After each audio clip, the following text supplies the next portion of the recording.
The tin ladle slipped from Abigail Anderson's trembling hands and clattered against the wooden bucket as the first rooster crowed across Ironwood Ranch, while behind her lay 7 poisoned wells that would bring death to every soul who drew water come sunrise.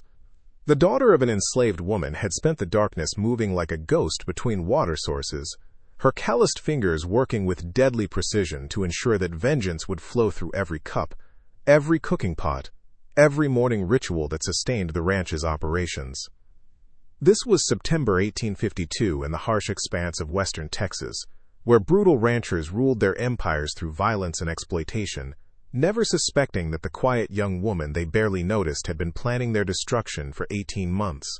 What began as one daughter's act of calculated revenge would expose a network of resistance that challenged everything the American frontier claimed to represent about freedom, justice, and the price of survival in a land built on stolen labor.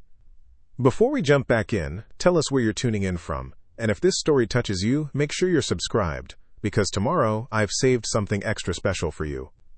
The September dawn came slowly to Ironwood Ranch, spreading pale light across the western Texas scrubland, where mesquite trees stood like twisted sentinels against an endless sky.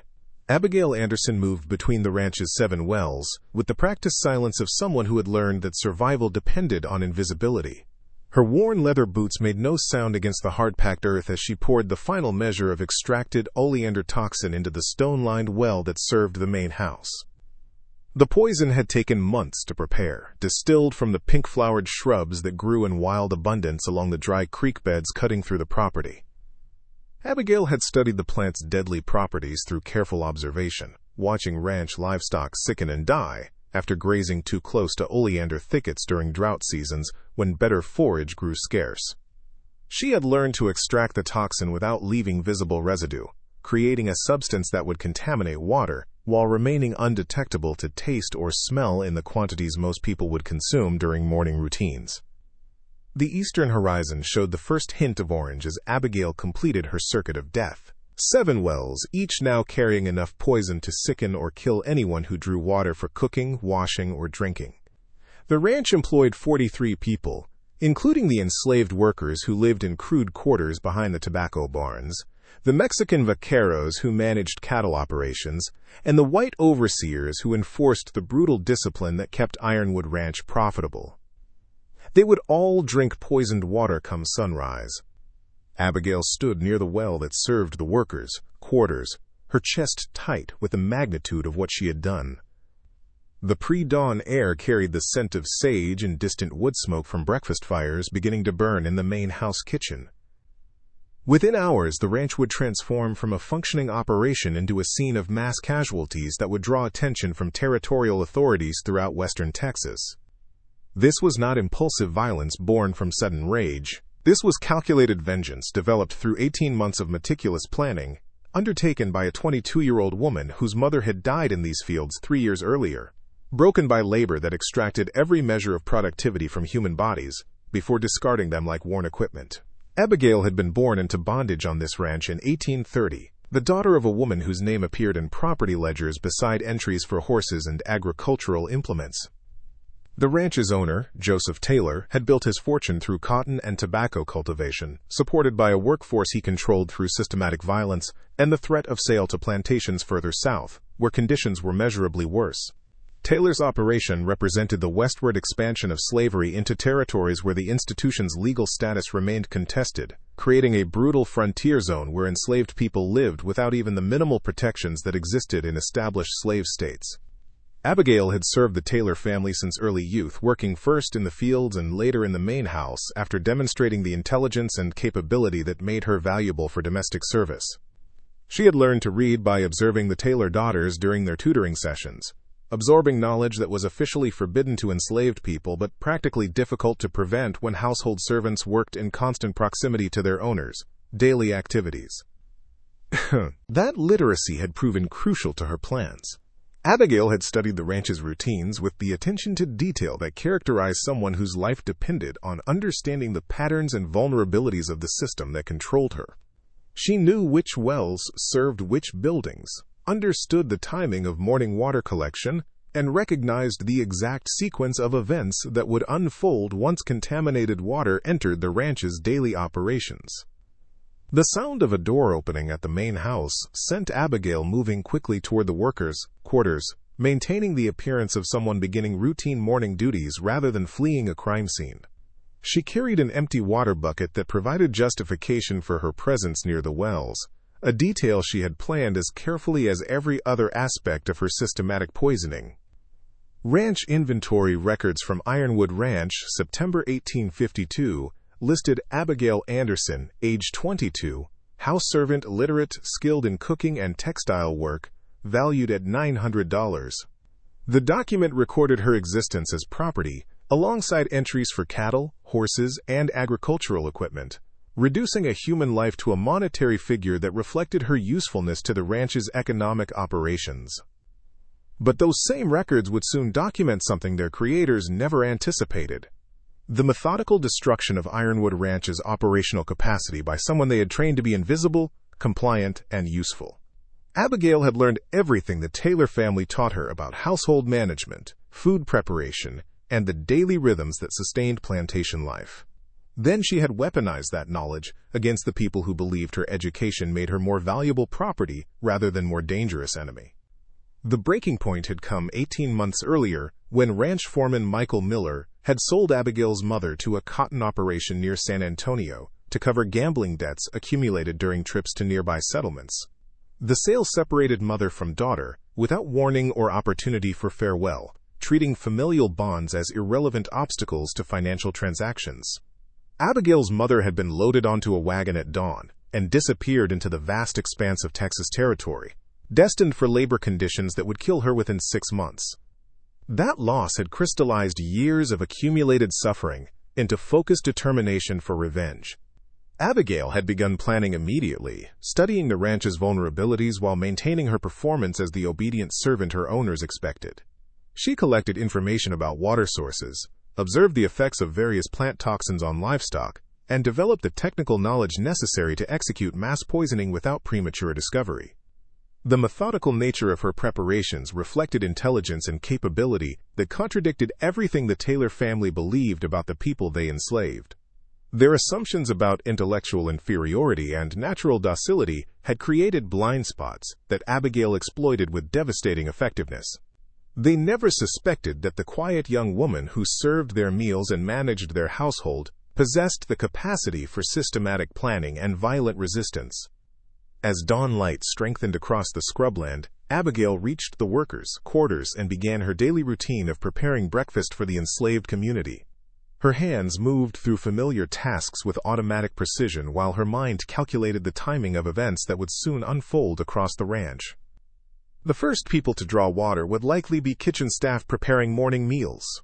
The poison would enter food preparation, creating a cascade of contamination that would sicken multiple people simultaneously.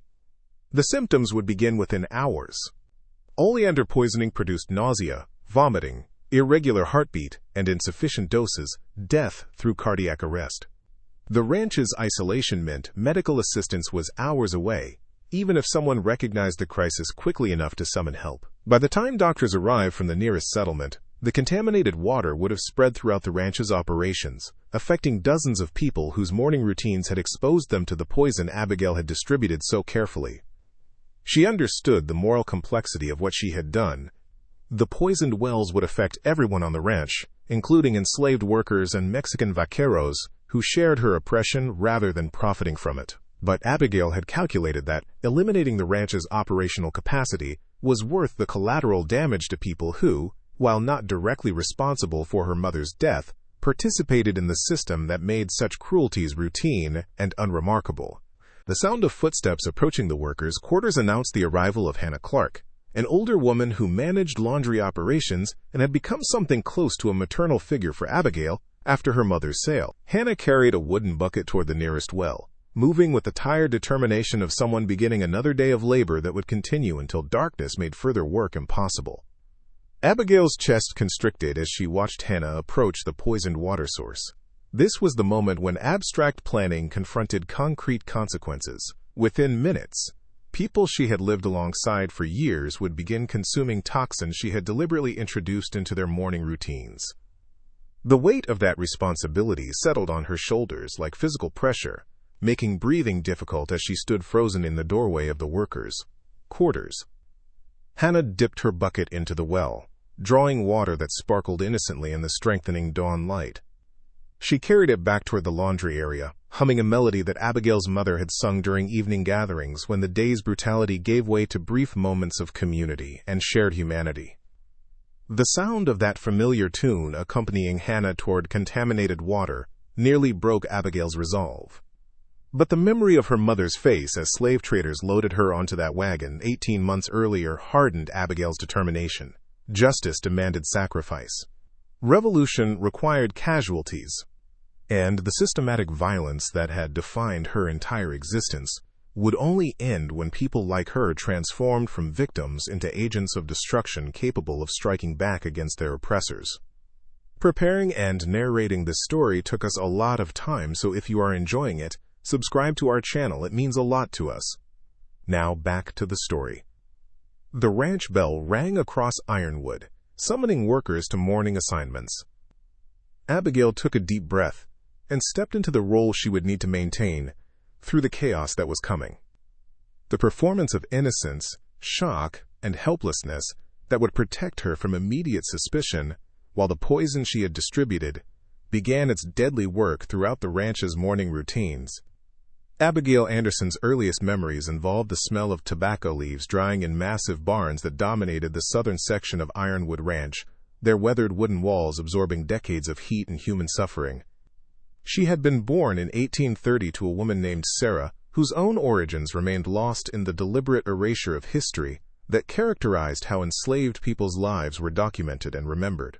The Taylor family records noted Sarah's arrival at Ironwood Ranch in 1828 as part of an estate settlement, listing her alongside agricultural equipment and livestock with the same bureaucratic precision. The ranch itself had been established in 1822 by Joseph Taylor's father, who had recognized the economic potential of western Texas territories, where land remained cheap and labor could be controlled through violence that was less constrained by legal oversight than in more established regions. The elder Taylor had built Ironwood's foundations through cotton cultivation supplemented by tobacco crops that thrived in the region's climate and soil conditions. By the time Joseph inherited the operation in 1845, the ranch encompassed 12,000 acres worked by an enslaved population that fluctuated between 40 and 60 people, depending on seasonal labor requirements and the owner's willingness to purchase or sell human property. Abigail had grown up understanding that her life held no inherent value beyond her usefulness to the Taylor family's economic interests. She had watched people sold away from their families to satisfy debts or capitalize on favorable market conditions. She had witnessed brutal punishments inflicted on workers whose productivity failed to meet arbitrary standards. She had absorbed the daily humiliations that defined existence as property owned by people who considered themselves benevolent masters because they provided minimal food and shelter in exchange for labor extracted through threat of violence. Her mother, Sarah, had worked primarily in tobacco fields, performing the back-breaking labor of transplanting seedlings, removing tobacco worms by hand, and harvesting mature plants during the intense heat of Texas summers. The work destroyed bodies systematically, grinding down human beings through repetitive physical stress that accumulated injuries and illnesses over years of unrelenting demands. Sarah had endured this routine for 24 years before the transaction that separated her from her daughter and sent her to cotton fields where life expectancy measured in months rather than years. Abigail had been transferred to household service at age 13, demonstrating capabilities that made her valuable for domestic work that required intelligence and attention to detail. The transition had saved her from the field labor that was killing her mother, but it had also exposed her to the intimate daily operations of the Taylor household in ways that proved transformative for her understanding of power, vulnerability, and resistance. Working inside the main house had given Abigail access to information that field workers never obtained. She observed the Taylor family's business discussions, financial anxieties, and interpersonal conflicts. She learned to read through careful attention to the tutoring sessions provided for Joseph Taylor's daughters, absorbing literacy skills that officially remained forbidden to enslaved people, but practically were difficult to prevent when household servants worked in constant proximity to educational activities. That knowledge had revealed something crucial about the system that controlled her. The Taylor family's power rested on foundations more fragile than their confident authority suggested. They depended entirely on the cooperation of people they controlled through threat of violence, creating vulnerability that could be exploited by anyone who understood the specific dependencies that kept plantation operations functioning. The ranch's water system represented one such critical dependency. Ironwood's 7 wells provided the only reliable water sources across the property's vast expanse. The wells served specific areas through informal but consistent patterns of use. The main house well provided water for the Taylor family's domestic needs. 3 wells scattered through the workers' quarters supplied the enslaved population and Mexican vaqueros. 2 wells near the tobacco barns served agricultural operations. 1 well positioned near the ranch entrance accommodated visitors and travelers passing through the territory. Contaminating these water sources would paralyze the entire operation simultaneously, affecting everyone who depended on Ironwood's infrastructure regardless of their position in the ranch's brutal hierarchy. Abigail had recognized this vulnerability during her 2nd year of household service, filing the information away as abstract knowledge that might prove useful if circumstances ever demanded extreme measures. Those circumstances had arrived in March 1851 with devastating finality. Michael Miller, the ranch foreman who managed daily operations under Joseph Taylor's general supervision, had developed gambling habits that regularly depleted his wages and occasionally created debts that exceeded his ability to repay through legitimate income. Miller had borrowed money from merchants in nearby settlements, promising repayment through percentages of his salary that proved insufficient when his losses mounted during a series of particularly unfortunate card games. The creditors had demanded immediate settlement, threatening legal action that would expose Miller's financial irresponsibility to Joseph Taylor and likely result in his dismissal from the foreman position. Miller had resolved his crisis through the casual cruelty that characterized how enslaved people's lives were treated as liquid assets available for conversion to cash whenever white people faced financial pressure. He had sold Abigail's mother to cotton plantation operators near San Antonio for $350.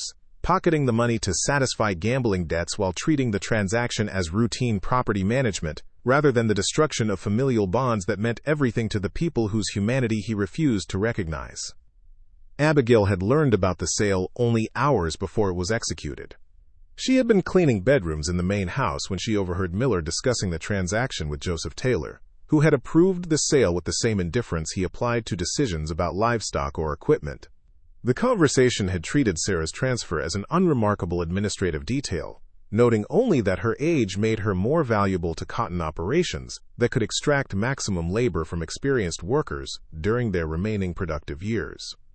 The casual dismissal of her mother's life in their relationship had triggered something in Abigail that transcended grief and rage. She had experienced a moment of absolute clarity about the nature of the system that controlled her and the only effective response available to someone without legal status, property rights, or access to legitimate channels for addressing grievances. Violence was not just justified, it was necessary. The days following her mother's sale had been spent in mechanical routine, while Abigail's mind worked through the logistics of revenge. She had considered multiple approaches, including direct assault on Michael Miller, arson targeting ranch facilities, or sabotaging agricultural operations through methods that would appear accidental. Each option carried specific risks and limitations that made them less effective than the systematic poisoning campaign that eventually became her chosen method. The oleander plants that grew throughout the region provided perfect materials for creating undetectable poison. Abigail had observed the effects of oleander toxicity on ranch livestock over years of living at Ironwood, understanding that the plant contained compounds that affected cardiac function in ways that could be lethal at sufficient doses. The symptoms could resemble other illnesses common to frontier settlements, where sanitation remained primitive and disease spread easily through contaminated water or food. She had begun collecting oleander leaves and flowers during early morning hours when ranch activities remained minimal and her movements wouldn't attract attention. The extraction process had required experimentation and careful observation, developing techniques for concentrating the toxic compounds into liquid form that could be mixed with water without producing obvious changes in appearance or taste. The work had taken months of patient effort, conducted in stolen moments between her official duties while maintaining perfect performance of the obedient servant role that protected her from scrutiny. Abigail had become expert at managing dual identities, presenting the face expected by her owners, while privately pursuing a mission of destruction that would devastate everything the Taylor family had built through generations of exploiting human beings they treated as property. Her preparations had included detailed study of the ranch's daily routines, identifying the specific patterns of water usage that would maximize the poison's impact. She had mapped which wells served which populations, understanding that contaminating all 7 sources simultaneously would create a crisis too large and too sudden for effective response. The ranch's isolation meant medical assistance was hours away, and the symptoms of oleander poisoning would progress faster than help could arrive, even if someone recognized the problem quickly enough to summon doctors. Abigail had also gathered information about the territorial authorities who would investigate the mass casualties that her poisoning would inevitably produce. She understood that suspicion would initially focus on natural causes, disease outbreaks, or contamination from environmental sources, rather than deliberate poisoning by an enslaved person who lacked the theoretical capacity for such sophisticated planning. The assumptions that white authorities held about enslaved people's intellectual capabilities would provide crucial protection during the initial investigation. They would look for explanations that confirmed their existing beliefs about racial hierarchies and natural social orders, rather than entertaining possibilities that challenged those fundamental assumptions. But Abigail's planning had extended beyond merely avoiding immediate capture. She had begun identifying other people on the ranch and in the broader region who shared her understanding that the system of slavery could only be destroyed through organized resistance that matched the violence used to maintain it. Her mother's sale had connected her to networks of communication between enslaved people across multiple ranches and plantations, revealing that individual acts of resistance were already being coordinated into something more systematic and dangerous. The 18 months between her mother's sale and her decision to poison Ironwood's wells had transformed Abigail from an isolated victim into a potential catalyst for resistance that extended far beyond personal revenge. What she was about to unleash would test whether that transformation had prepared her for the consequences of systematic violence against the people who had controlled her entire existence. The preparation of oleander poison had required Abigail to master botanical knowledge that most people in western Texas territories possessed only in fragmentary form, understanding which plants cause sickness in livestock, without recognizing the broader implications of that toxicity. She had begun her education through systematic observation of ranch animals that had grazed too close to oleander thickets during drought periods, when better forage grew scarce across the scrubland. The symptoms had followed predictable patterns. Initial exposure produced digestive distress and disorientation, followed by increasingly severe cardiac irregularities that could prove fatal if animals consumed sufficient quantities of the plant material. Abigail had watched horses, cattle, and goats sicken and die over the years, filing away mental notes about the relationship between dosage, symptoms, and mortality rates. Her transition to active experimentation had begun cautiously, collecting small quantities of oleander leaves and flowers during early morning walks that she justified as personal exercise permitted to household servants who had demonstrated reliability and loyalty. The Taylor family had never questioned these routines, accepting Abigail's explanation that she enjoyed watching sunrise over the scrubland as the harmless preference of someone who posed no threat to their interests or authority. Those dawn excursions had provided opportunities to gather plant materials without attracting attention from overseers who monitored enslaved workers for signs of resistance or rebellion. Abigail had collected oleander specimens systematically, taking leaves and flowers in quantities small enough to avoid creating visible depletion in any single location, but sufficient to accumulate the raw materials necessary for poison production. The extraction process had required discovering techniques for concentrating toxic compounds into liquid form that could be mixed with water. Abigail had experimented initially with simple steeping methods, soaking oleander materials in water to create infusions of varying strength. These early attempts had produced solutions that affected small animals she tested them on, confirming that the active toxins could be transferred from plant material into liquid form. But simple infusions lacked the concentration necessary for the systematic poisoning Abigail was planning. She needed solutions potent enough to contaminate large volumes of well water, while remaining undetectable to taste or smell in the quantities that people would consume during normal morning routines. That requirement had driven her toward more sophisticated extraction methods that increased toxin concentration, while removing the plant materials that might create visible evidence of contamination.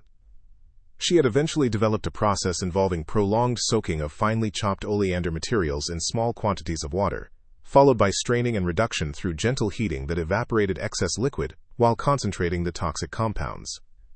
The technique produced dark, viscous solutions that carried concentrated oleander toxins in forms that could be diluted into well water without producing obvious changes in appearance. Testing the poison's effectiveness had presented significant challenges. Abigail couldn't risk using it on ranch livestock, where unexplained deaths would attract investigation and potentially expose her activities before she was ready to execute her main plan. She had instead tested small quantities on wild animals she trapped during her morning excursions, observing the effects on rabbits, squirrels, and birds to verify that her concentrated solutions produced reliable toxicity. The results had confirmed both the poison's effectiveness and its limitations. Oleander toxins worked reliably, but not instantaneously, requiring hours to produce severe symptoms and potentially longer to cause death, depending on the victim's size, health, and the specific dose consumed. This delayed action meant Abigail's poisoning campaign would unfold gradually, rather than producing immediate mass casualties, creating both opportunities and risks for her plan. The delayed onset gave her time to establish alibi and distance herself from the wells before symptoms began appearing across the ranch. But it also meant victims might seek medical attention before the poison proved fatal, potentially allowing doctors to identify oleander toxicity and trigger investigations that could expose her involvement if authorities questioned her activities during the critical hours before people began falling ill. Abigail had refined her approach over months of careful preparation, balancing the need for sufficient toxicity to ensure serious impact against the requirement for remaining undetectable during the crucial period before symptoms emerged. She had calculated dosages based on the approximate water volumes held in each well and the likely consumption patterns of people who drew from those sources during morning routines. The final poison batch had required nearly all the oleander material she had collected over 18 months of patient gathering. She had processed the leaves and flowers during late-night hours when other household servants slept, and the Taylor family remained secure in their bedrooms, working by dim lamplight in a storage shed behind the main house where she kept supplies for her official domestic duties. The extraction had produced approximately 2 gallons of concentrated oleander solution, dark and slightly viscous, but capable of mixing with well water without creating obvious contamination. Abigail had divided this supply into 7 portions corresponding to the ranch's 7 wells, calculating quantities that would introduce toxic concentrations into each water source, while accounting for differences in well depth and the varying amounts of water people would draw during morning activities. Her preparation had also included developing the containers and tools necessary for distributing poison across the ranch's dispersed well locations. She had collected small ceramic jugs that could hold individual poison portions, selecting vessels that wouldn't create suspicious noise if she needed to move quickly between wells during her pre-dawn poisoning campaign. She had also prepared clean cloths for wiping away any residue that might cling to well ropes or bucket handles, eliminating physical evidence that could betray her activities to investigators, who examined the wells after people began falling ill. The execution phase had begun at 3 a.m. on September 14, 1852, when Abigail had risen from her sleeping pallet in the servants' quarters and dressed in dark clothing that would make her difficult to see against the pre-dawn darkness. She had collected the 7 poison containers from their hiding place in the storage shed and begun moving systematically between well locations, following a route she had planned and rehearsed mentally dozens of times during the preceding months. The first well she contaminated served the main house, the source of water that would affect the Taylor family directly. Abigail had stood beside the stone-lined opening, listening to the profound silence that characterized the hours before dawn, when even ranch animals remained quiet. She had poured the first poison portion into the well with hands that trembled despite her determination, watching the dark liquid disappear into water that would soon carry death to people who had controlled her entire existence. Moving between subsequent wells had required navigating terrain she knew intimately after 22 years of living at Ironwood Ranch.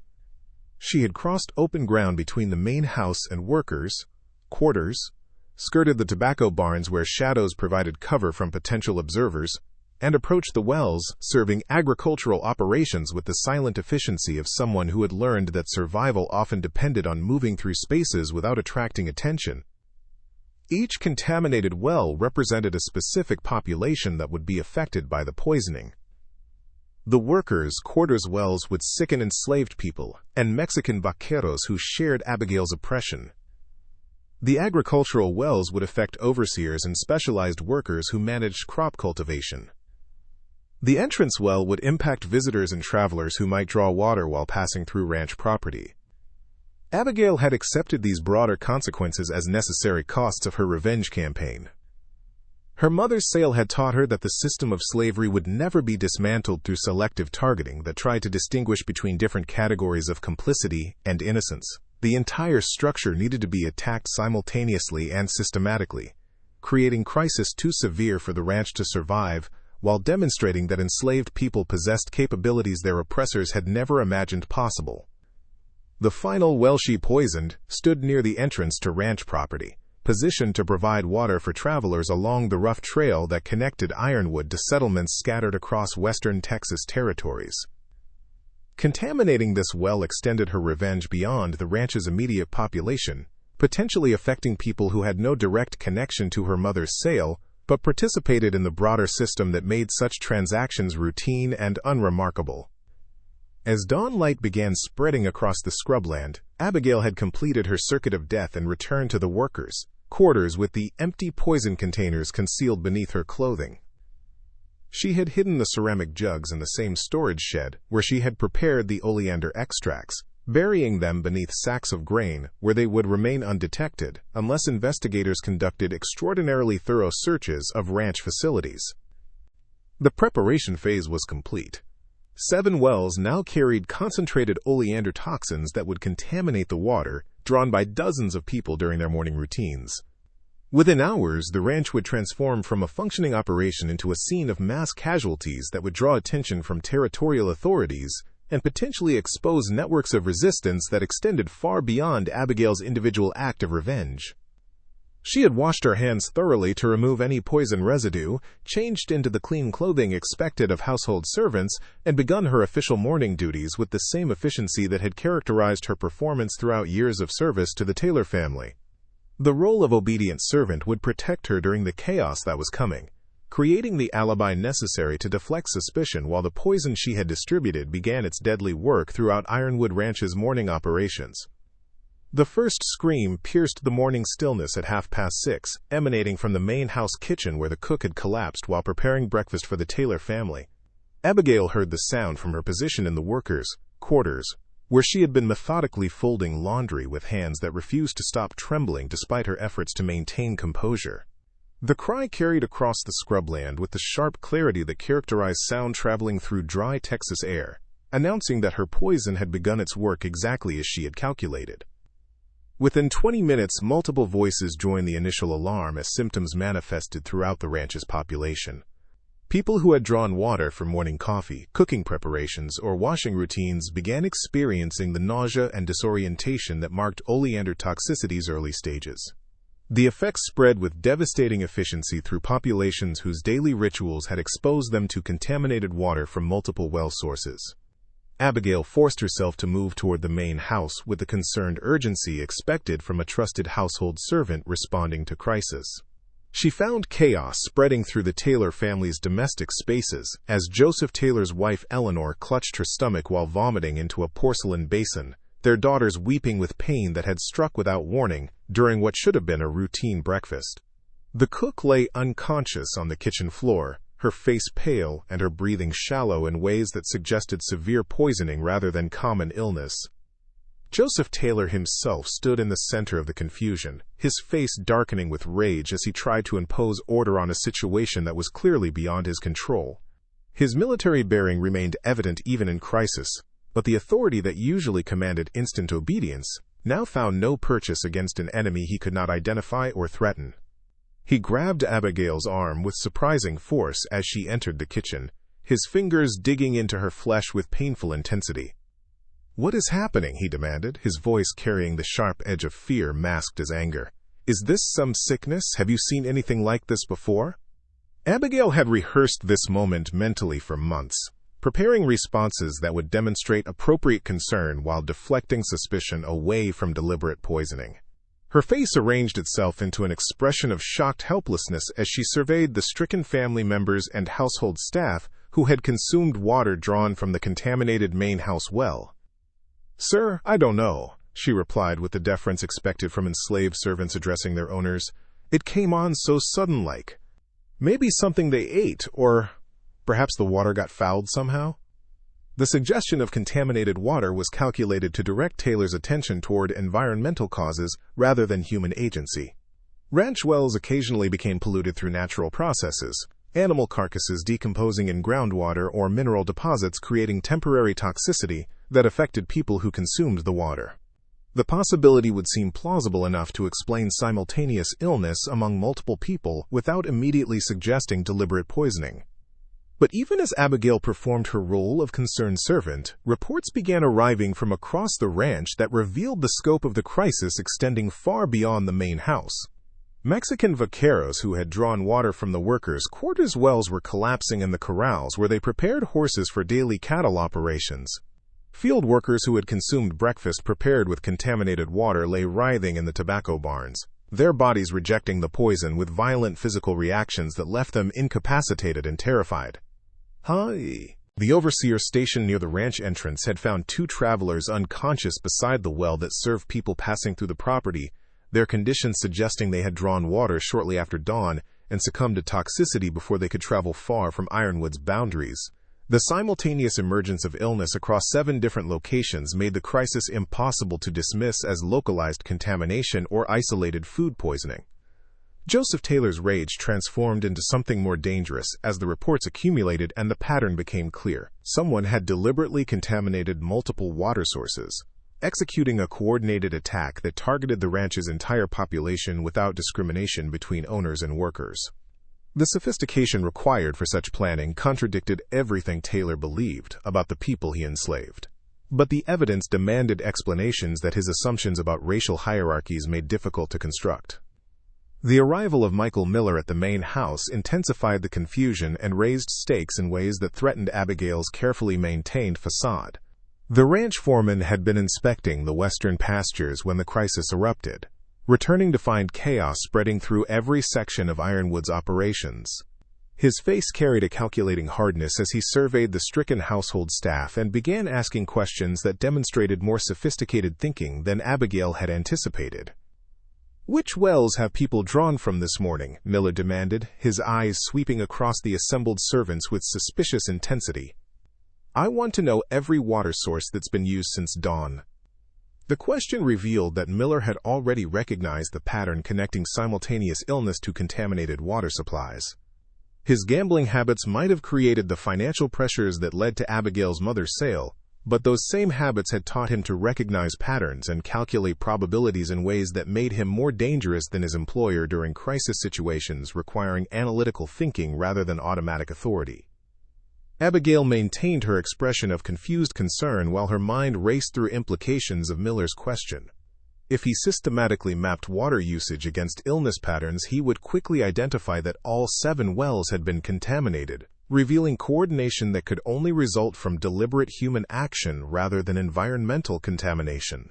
That recognition would trigger investigations focused on identifying who possessed the knowledge, access, and motivation to execute such comprehensive poisoning. But before Miller could pursue his line of questioning further, one of the Taylor daughters collapsed with convulsions that suggested her condition was deteriorating beyond the digestive distress affecting most victims. The seizure redirected attention toward immediate medical crisis and away from investigative analysis, providing temporary reprieve from scrutiny that could expose Abigail's involvement if Miller pressed his questions with sustained focus. Joseph Taylor made the decision to send riders to the nearest settlement for medical assistance, understanding that the ranch's isolation meant doctors were hours away, but recognizing that the scale of illness overwhelming his property demanded professional intervention beyond the limited remedies available from household servants. The dispatched riders would carry news of mass poisoning to territorial authorities who would inevitably launch investigations into what had occurred at Ironwood Ranch. As chaos continued spreading through the morning hours, Abigail discovered something she had not fully anticipated during her planning phases: the presence of a witness who had observed portions of her pre-dawn activities without her knowledge, creating a complication that threatened to unravel everything she had worked to achieve. Ryan Robinson appeared in the kitchen doorway as Abigail prepared herbal teas intended to provide comfort to stricken household members, his weathered face carrying an expression that combined knowledge and calculation in ways that sent ice through her veins. Robinson worked as the ranch's primary well maintenance specialist, responsible for ensuring water sources remained functional and monitoring for contamination that might affect the quality of supplies drawn by ranch populations.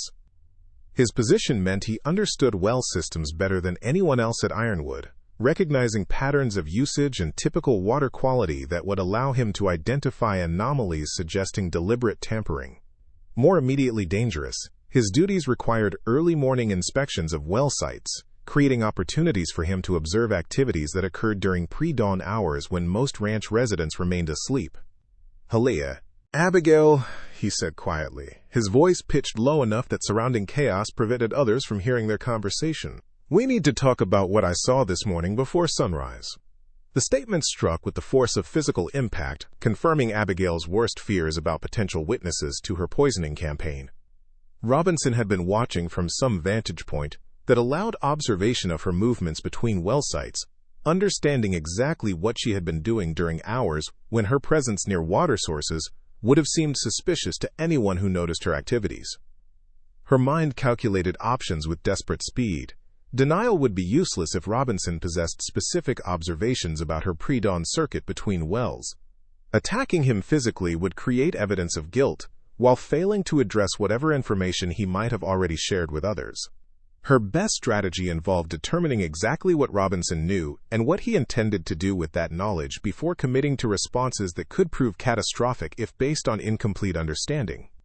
"I don't know what you mean," she replied carefully, maintaining the confused servant performance that had protected her through the morning's chaos. "I've been helping with the sick folks since the trouble started." Robinson's expression shifted into something that combined sympathy with harder calculation.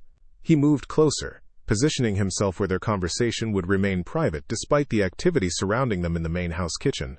His next words revealed motivations that transformed him from immediate threat into potential ally, whose assistance could mean the difference between Abigail's survival and discovery. "I saw you at the wells," he said bluntly, "all 7 of them, moving between sites like you had business there before anyone else was awake.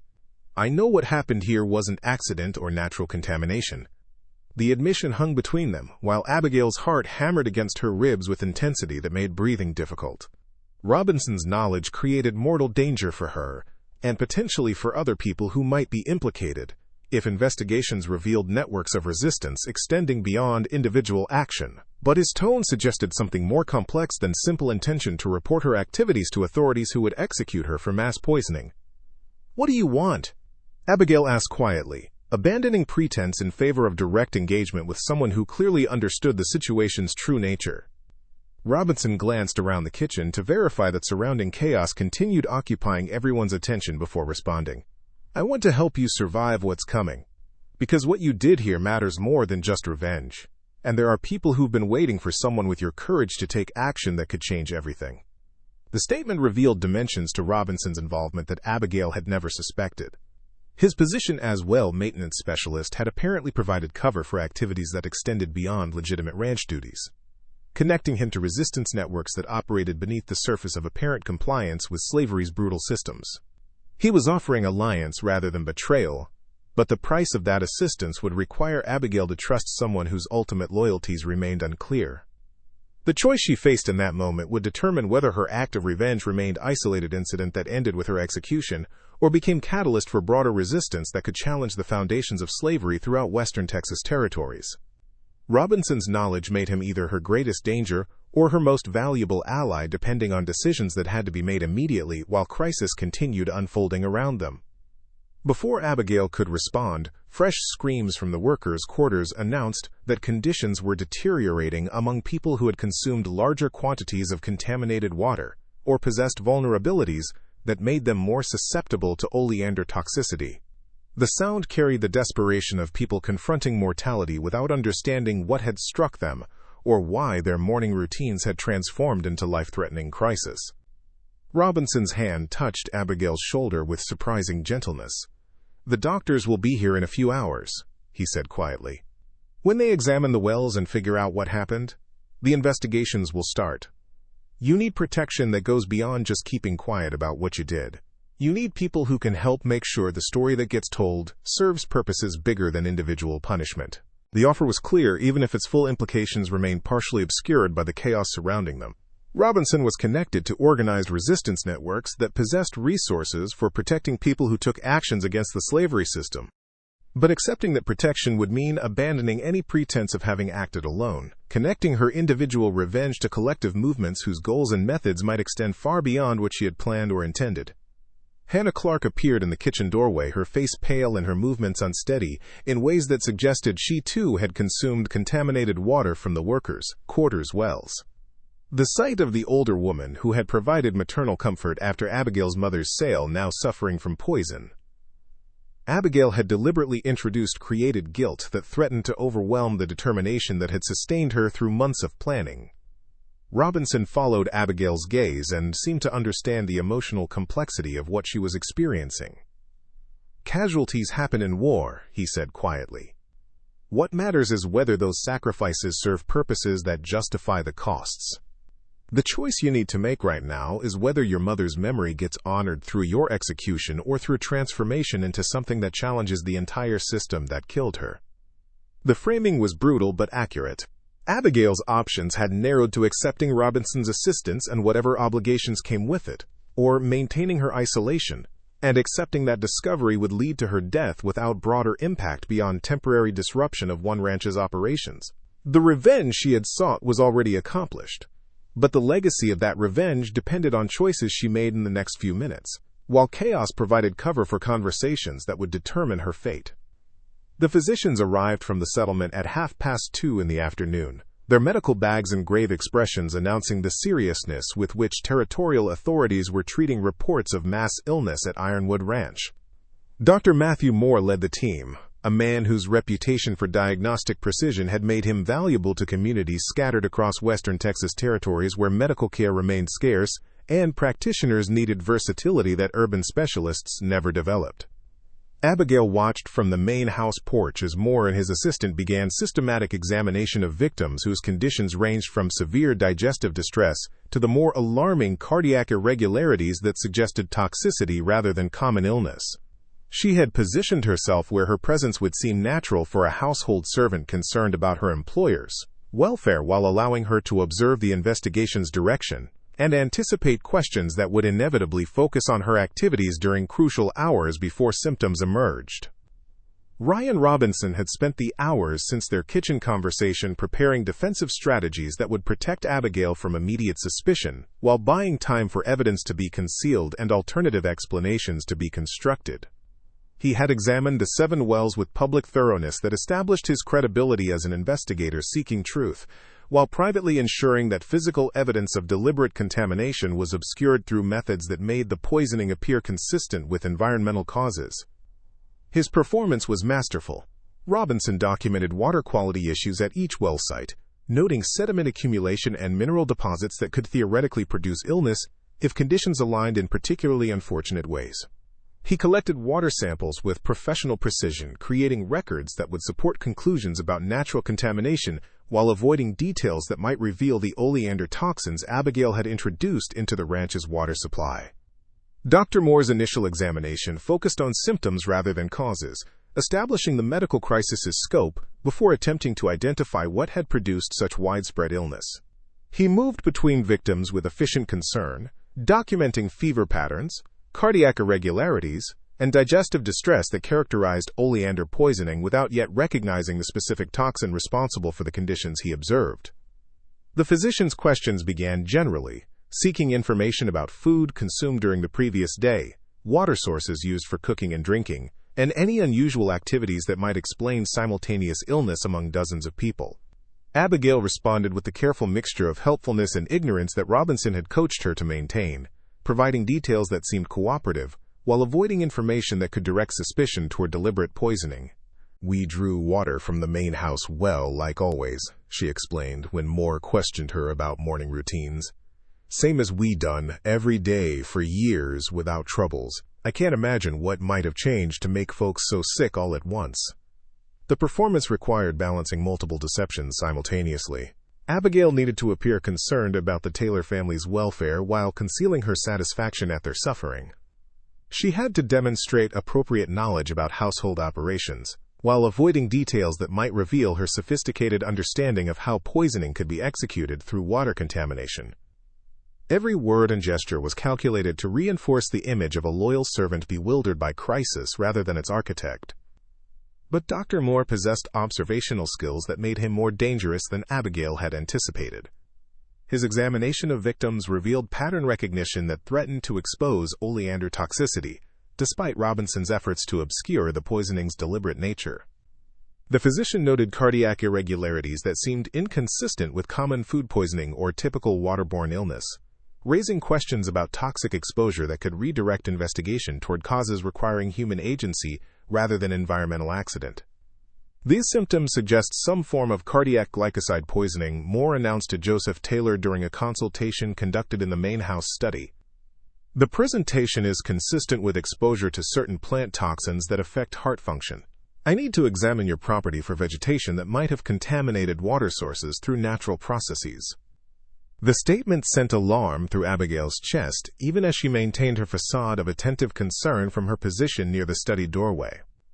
Moore's identification of cardiac glycoside poisoning revealed dangerous proximity to recognizing oleander as the specific toxin responsible for the ranch's mass casualties. If he examined the scrubland surrounding well sites, he might identify the oleander thickets that had provided raw materials for Abigail's poison and recognize patterns suggesting deliberate harvesting rather than random contamination. Robinson intervened with timing that suggested he had anticipated this development. "Doctor, I've maintained these wells for 8 years, he said with the authority of specialized expertise.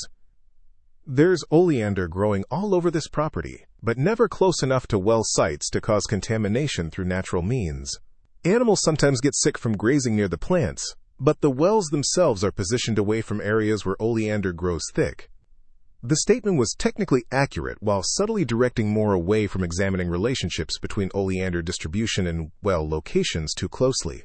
Robinson's credibility as longtime well maintenance specialist gave his observations weight that made challenging them seem unnecessary when other explanations for contamination remained plausible. Dr. Moore accepted Robinson's assessment with the trust that specialists extended to others with relevant expertise, redirecting his investigation toward examining how oleander toxins might have entered water supplies through indirect pathways rather than direct plant material contamination. The shift bought crucial time for evidence concealment, while establishing narrative frameworks that supported environmental accident rather than deliberate poisoning. But the investigation's most dangerous phase emerged when Michael Miller began conducting his own inquiry parallel to Moore's medical examination. The ranch foreman's gambling-developed analytical skills made him suspicious of coincidences, and the simultaneous contamination of 7 separate well sites struck him as improbable result of natural processes, regardless of how Moore's medical conclusions might explain the toxin involved. Miller began interrogating ranch workers with intensity that suggested he viewed the mass poisoning as deliberate attack requiring identification of responsible parties. His questions focused on identifying who possessed knowledge about well locations, who had access to areas during pre-dawn hours, and who might harbor grievances sufficient to motivate violence against the ranch's operations and population. Abigail found herself subjected to Miller's scrutiny during an afternoon interrogation that tested every deception skill she had developed through months of preparation.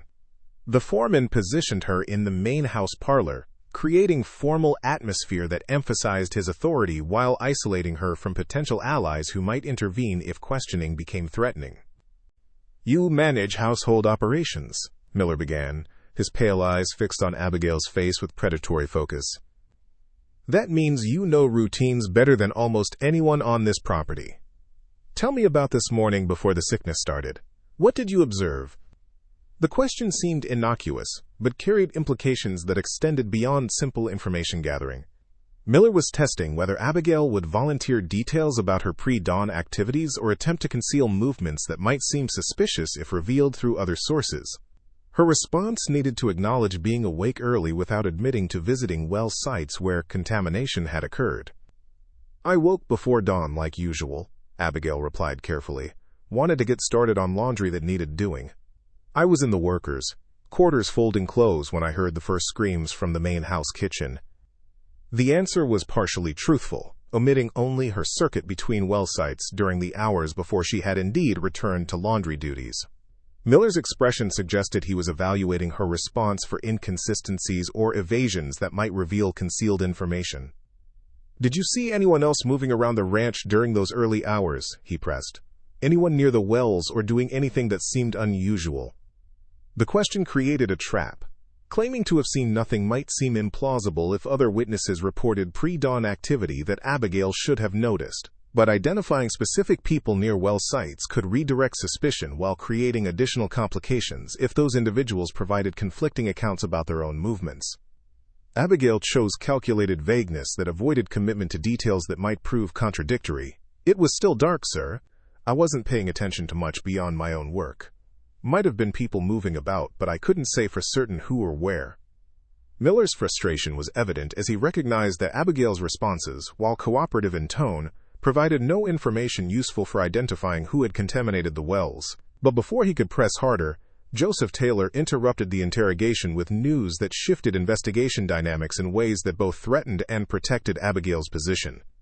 2 of the Taylor daughters had died from cardiac arrest despite Dr. Moore's treatment efforts, their systems overwhelmed by oleander toxicity that had progressed beyond the point where medical intervention could reverse the damage. The deaths transformed the crisis from mass illness into mass murder, intensifying pressure for identifying responsible parties while simultaneously overwhelming Taylor with grief that made systematic investigation temporarily impossible. The ranch owner's emotional devastation created opportunities that Robinson exploited with strategic precision. He positioned himself as Taylor's primary source of technical expertise about well systems, using that access to shape narratives about how contamination had occurred while deflecting attention away from evidence that might implicate Abigail in deliberate poisoning. "Sir, I've been thinking about how this could have happened," Robinson said during a conversation Abigail overheard from adjacent rooms. "There's been drought conditions for months. Animal carcasses might have decomposed near underground water sources, creating contamination that wouldn't be visible at the surface. Combined with oleander materials washing into aquifers during that heavy rain we had last week, conditions existed for exactly this kind of tragedy." The explanation wove together plausible environmental factors that distracted from questions about human agency, while providing Taylor with narrative that allowed him to conceptualize his daughters' deaths as terrible accident rather than deliberate attack. Grief made people vulnerable to explanations that avoided confronting possibilities too painful to process, and Robinson's technical credibility gave his environmental contamination theory acceptance that more skeptical examination might have denied. But even as defensive strategies protected Abigail from immediate exposure, she confronted psychological costs of maintaining deception while surrounded by suffering she had deliberately caused. Hannah Clark had survived the initial crisis but remained seriously ill, her weakened condition a constant reminder of how Abigail's revenge had harmed people who shared her oppression rather than profiting from it. The guilt threatened to overwhelm determination that had sustained her through planning and execution phases. Abigail found herself questioning whether the satisfaction of poisoning the Taylor family justified the collateral damage inflicted on fellow workers whose only crime was drawing water from contaminated wells she had deliberately poisoned. Ugly. Robinson found her alone in the kitchen late that evening, her face wet with tears she could no longer suppress. He sat beside her without speaking immediately, his presence offering solidarity rather than judgment, as she struggled with emotional complexity that planning phases had never fully prepared her to confront. "Hannah's going to survive," he said finally. "Moore says she's past the worst danger. Most of the workers will recover with time and treatment." The reassurance provided minimal comfort against Abigail's recognition that her actions had inflicted suffering on people she cared about. But Robinson's next words reframed that guilt in ways that challenged her self-condemnation, while connecting her individual choices to broader contexts of systematic violence. Every person enslaved on this ranch suffers every day, he continued quietly. The brutality you struck against is killing people slowly through forced labor, family separation, and violence that never gets called murder because it's legal and profitable. What you did brought that hidden violence into visibility, where it can't be ignored or dismissed as natural order. The perspective shifted Abigail's understanding from personal guilt toward recognition that her poisoning campaign had exposed contradictions in systems that claimed benevolence while depending on violence. The Taylor daughters' deaths would generate attention and investigation that might reveal broader patterns of abuse characterizing slavery throughout Western territories, creating possibilities for resistance that individual suffering could never achieve.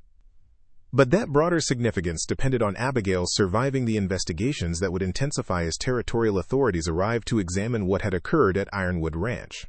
The performance of innocence and loyal service needed to be sustained through interrogations that would become more sophisticated, as investigators recognized that mass poisoning suggested coordination and planning inconsistent with their assumptions about enslaved people's capabilities.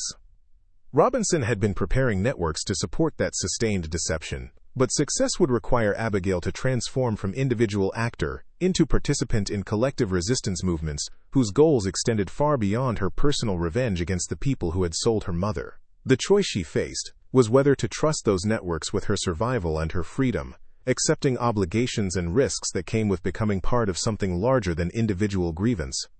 The territorial marshal arrived at Ironwood Ranch 3 days after the poisoning, his official authority announced by silver badge and the hard competence of someone accustomed to investigating violence in regions where law enforcement remained sporadic and frequently ineffective. Marshal Anthony White had built his reputation through solving cases that required analytical thinking rather than simple application of force, making him more dangerous to Abigail's concealed involvement than local authorities, whose investigative methods rarely extended beyond obvious suspects and immediate evidence. White began his examination by interviewing Dr. Moore about medical conclusions regarding the toxin responsible for mass casualties. The physician's identification of cardiac glycoside poisoning had narrowed possible causes to specific plant families, with oleander emerging as the most likely source given its abundance throughout western Texas territories, and well-documented effects on both livestock and humans who consumed the plant materials. But White's questioning revealed skepticism about environmental contamination theories that Robinson had promoted during the crisis's immediate aftermath. The marshal recognized that simultaneous poisoning at 7 separate well sites suggested coordination that natural processes could not easily explain, raising questions about human agency that demanded investigation focused on identifying who possessed means, opportunity, and motivation for executing such comprehensive attack.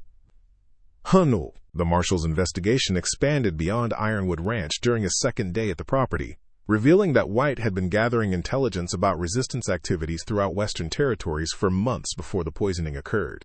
His questions began addressing topics that suggested awareness of networks operating beneath the surface of apparent compliance with slavery systems, indicating that Abigail's actions had intersected with broader movements that authorities were already monitoring. I've received reports about increased coordination between enslaved populations across multiple ranches, White explained during a conversation with Joseph Taylor that Abigail overheard while serving meals in the main house. Information sharing, assistance for runaways, and occasional sabotage that suggests organization beyond individual grievances. The sophistication of what happened here fits patterns I've been tracking for the better part of a year. The statement revealed that authorities understood more about resistance networks than those networks had assumed, creating dangers that extended far beyond Abigail's individual exposure. If White connected the Ironwood poisoning to broader organizational activities, his investigation could expose dozens of people whose participation in resistance movements had remained concealed through careful security practices. Robinson responded to this escalating threat by accelerating plans to extract Abigail from Ironwood Ranch before White's investigation could identify her as the poisoning's architect. The well maintenance specialist had connections to conductors who moved escaped people along routes toward free territories in the north, creating possibilities for Abigail's disappearance that could be explained as flight motivated by fear rather than guilt. But the extraction plans required Abigail to abandon everything familiar and embrace identity as fugitive, whose survival would depend on networks she barely understood and people whose ultimate trustworthiness remained uncertain. The choice represented transformation from victim seeking revenge into active participant in systematic resistance against slavery throughout Western territories.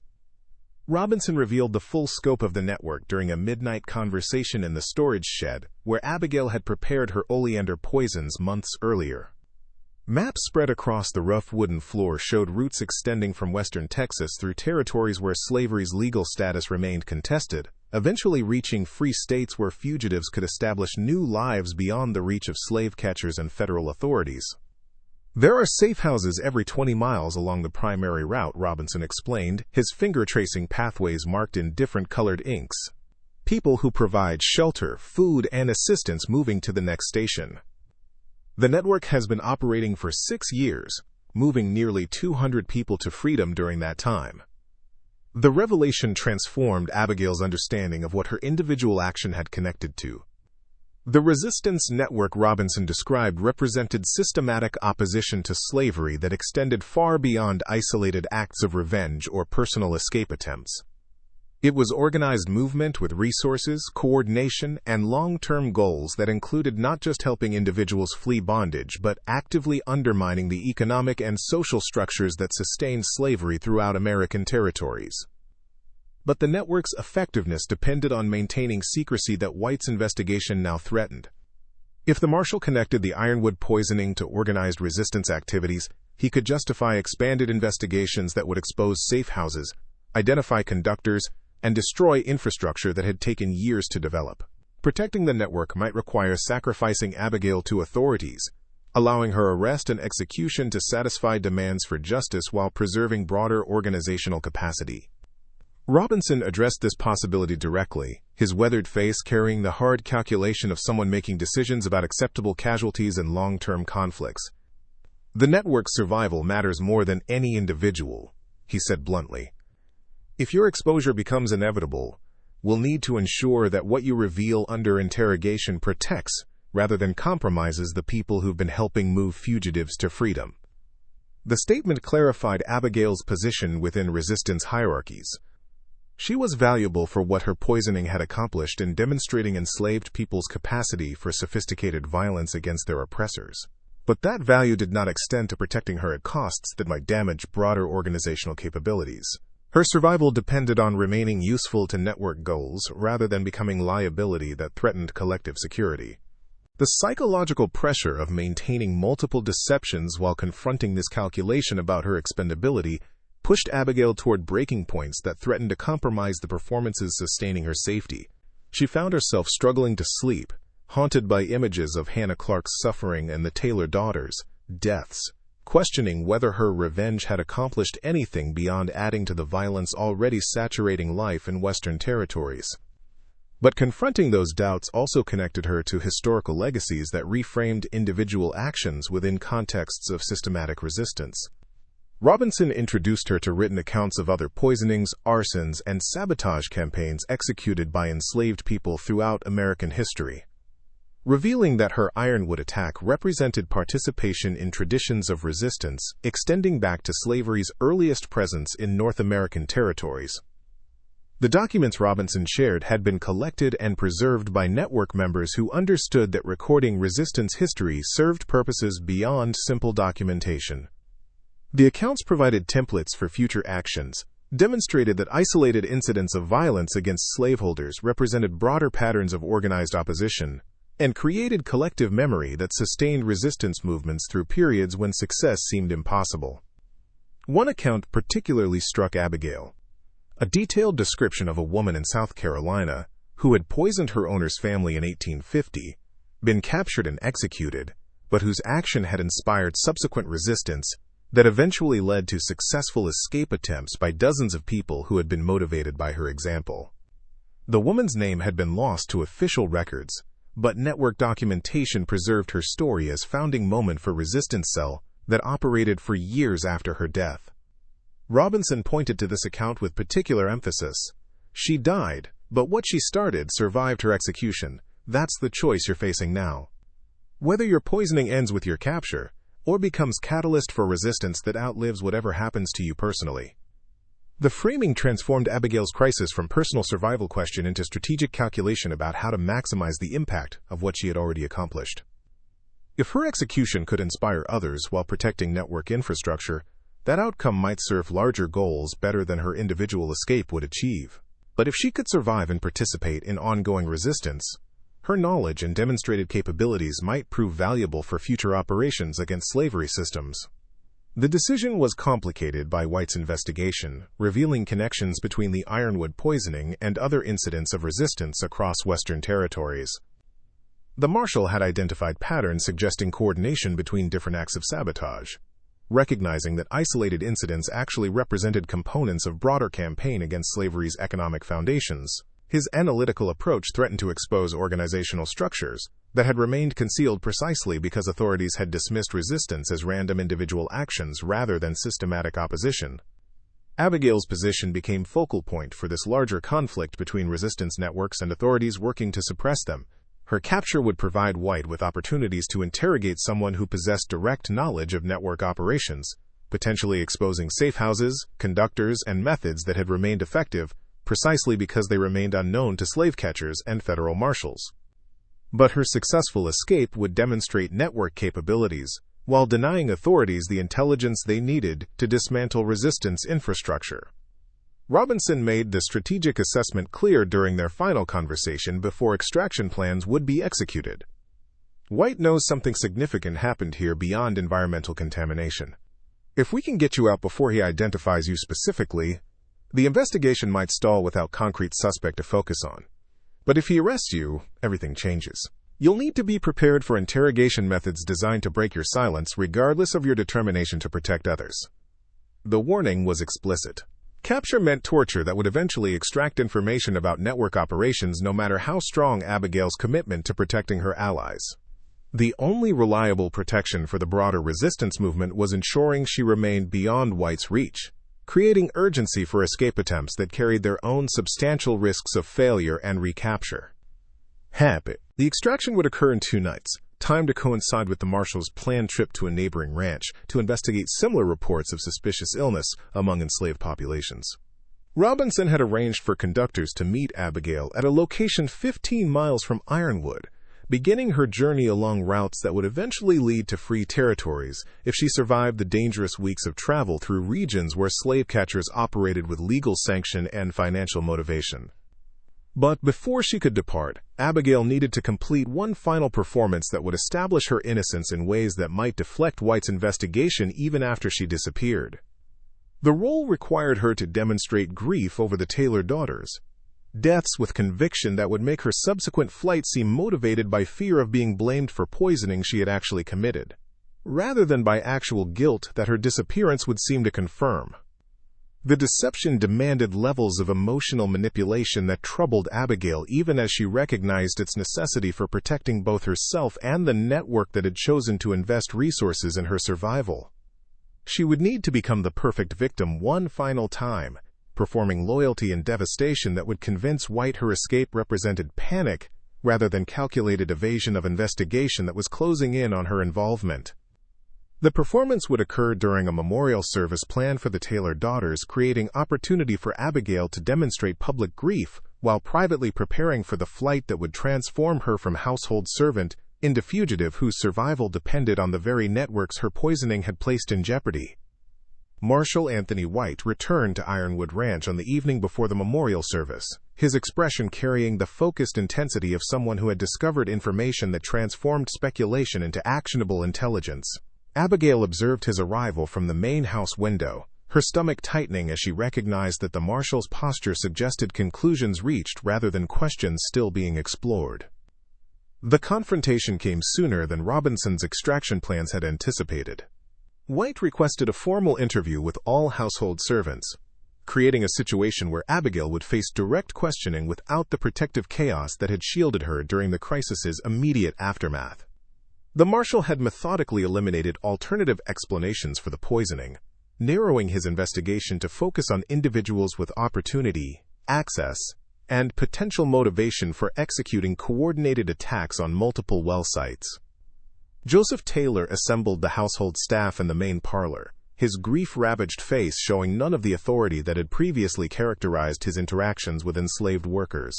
The deaths of his daughters had broken something fundamental in the ranch owner, leaving him dependent on White's expertise to identify who had destroyed his family, while he remained incapable of conducting systematic investigation himself. White began with general questions that established timeline and routine activities during the hours before the poisoning was discovered. His approach seemed designed to create baseline responses against which he could measure inconsistencies or evasions that might indicate concealed knowledge. Abigail maintained the performance of cooperative helpfulness that had protected her throughout previous interrogations, providing details that seemed forthcoming while avoiding information that could connect her to well site visits during pre-dawn hours. But the marshal's next questions revealed that he had gathered intelligence that undermined the defensive strategies Robinson had constructed. White produced a written statement from a traveler who had passed through ranch property before dawn on the morning of the poisoning, claiming to have observed a woman matching Abigail's description moving between well locations with apparent purpose and urgency. The revelation struck with devastating force. Abigail's carefully maintained facade threatened to crack under pressure of evidence that directly contradicted her claims about remaining in the workers' quarters during crucial hours. White watched her reaction with the predatory focus of someone evaluating whether his information had produced the psychological impact necessary to break through deception.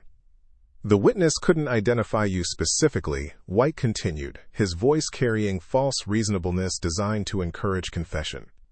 "But the description matches your build and clothing. I need you to explain what you were doing near those wells before sunrise on the day that poisoned water killed 2 innocent people." The accusation hung in the air while Abigail's mind raced through options that had narrowed to dangerous choices between maintaining denials that White's evidence contradicted or acknowledging presence at well sites while constructing alternative explanations for activities the witness had observed. Robinson had warned her about exactly this scenario, coaching responses that might deflect suspicion even when direct lies became impossible. "I was checking the wells that morning," Abigail admitted, her voice steady despite terror constricting her chest. "We've been having troubles with water quality, and I wanted to make sure everything looked proper before folks started drawing for the day. I didn't see nothing wrong, so I went back to my regular duties." The explanation was plausible enough to avoid immediate contradiction while acknowledging her presence at locations where contamination had occurred. But White's expression suggested skepticism that bordered on certainty about her involvement, despite lack of physical evidence connecting her directly to oleander poison or contamination methods. The marshal's interrogation continued for 90 minutes, probing every aspect of Abigail's statement while searching for inconsistencies that would justify arrest. But Robinson's careful coaching had prepared her for exactly this confrontation, and she maintained consistency across repeated questioning that gradually frustrated White's attempts to trap her in contradictions. The interview concluded without formal charges, but White's final statement made clear that investigation would continue with intensified focus on Abigail's activities and connections. The marshal had identified his primary suspect even without evidence sufficient for immediate prosecution, creating a situation where her continued presence at Ironwood Ranch meant inevitable arrest once White gathered additional proof of her involvement.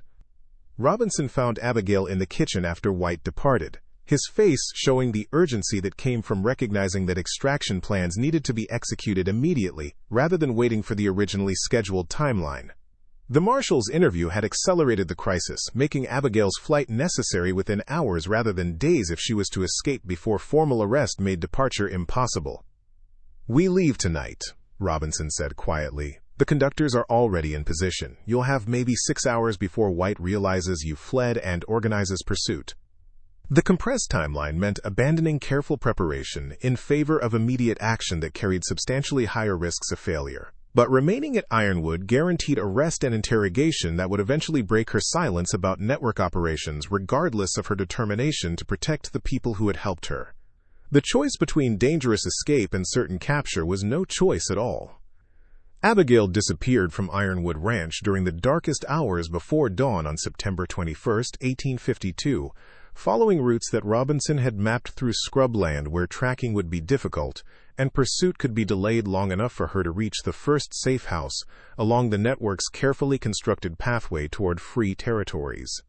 The memorial service for the Taylor daughters proceeded without her presence, her absence transforming from mysterious disappearance into confirmation of guilt in the minds of authorities who had never seriously entertained possibilities that environmental contamination might explain the mass poisoning. Marshal White organized pursuit that followed Abigail north through western Texas territories, but the conductors who guided her movement possessed knowledge about terrain and hiding places that professional slave catchers could not easily match. She traveled for 43 days through landscape that alternated between brutal exposure and temporary sanctuary, depending on networks that had been refined through years of moving fugitives toward freedom. The journey transformed her understanding of resistance from individual revenge into participation in movements that connected hundreds of people across vast distances. Each safe house revealed new participants in networks that challenged slavery through systematic opposition rather than isolated incidents. Abigail met former fugitives who had established new lives in free territories, conductors who risked everything to assist strangers seeking liberty, and organizers who coordinated activities across regions where slavery's legal status remained contested. Hungry. She reached Illinois in early November, exhausted and fundamentally changed by experiences that had stripped away the identity she had carried throughout 22 years of bondage. The woman who arrived in free territory bore little resemblance to the household servant who had poisoned 7 wells seeking revenge for her mother's sale. Abigail had become something else entirely during those weeks of flight and transformation. The Ironwood Ranch poisoning entered historical records as unsolved crime that demonstrated the dangers of slavery's presence in Western territories. Official accounts attributed the deaths to environmental contamination despite persistent suspicions about deliberate poisoning that investigators could never conclusively prove. Joseph Taylor sold the property within a year, unable to continue operations where his daughters had died, and his authority had been so completely undermined.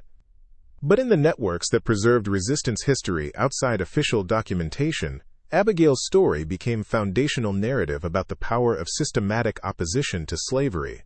Her successful escape and the poisoning's impact on ranch operations demonstrated that enslaved people possessed capabilities that white authorities consistently underestimated, creating possibilities for resistance that extended far beyond what individual actions could achieve alone. The accounts preserved in network archives noted that 47 people successfully escaped from western Texas territories during the year following the Ironwood poisoning, inspired by demonstrations that sophisticated planning could overcome the surveillance and control mechanisms that sustained slavery. Whether those escapes connected directly to Abigail's influence remained uncertain, but the timing suggested that her actions had catalyzed resistance that extended beyond her individual circumstances. Historical records from Warren County, Texas show unexplained gaps in ranch documentation from 1852, suggesting systematic destruction of evidence that might have revealed the full scope of what occurred at Ironwood and the networks that protected those responsible. The silence preserved secrets that died with the people who kept them, leaving only fragments of truth scattered across archives that hint at stories never fully told. Abigail herself disappeared from documented history after reaching Illinois, her subsequent life unknown to the authorities who spent years searching for the woman who had poisoned the Taylor daughters and exposed vulnerabilities in systems that claimed absolute control over human beings they treated as property. Whether she lived long years in freedom or died young from the stresses of flight remained mysteries that resistance networks chose not to resolve through public documentation. What survived was the legacy. The knowledge that systematic violence against oppressors could succeed when executed with intelligence and supported by networks willing to protect those who took extraordinary risks. The understanding that individual actions, when connected to broader movements, could challenge foundations of institutions that claimed permanence and inevitability. The taste of justice lingered long after the people who had sought it passed into history's shadows, preserved in stories that communities told themselves about resistance, revenge, and the prices paid by those who refused to accept bondage as natural condition, deserving only submission rather than systematic opposition that struck back against the violence that had created and sustained it. Up next, you've got 2 more standout stories right on your screen. If this one hit the mark, you won't want to pass these up. Just click and check them out. And don't forget to subscribe and turn on the notification bell so you don't miss any upload from us.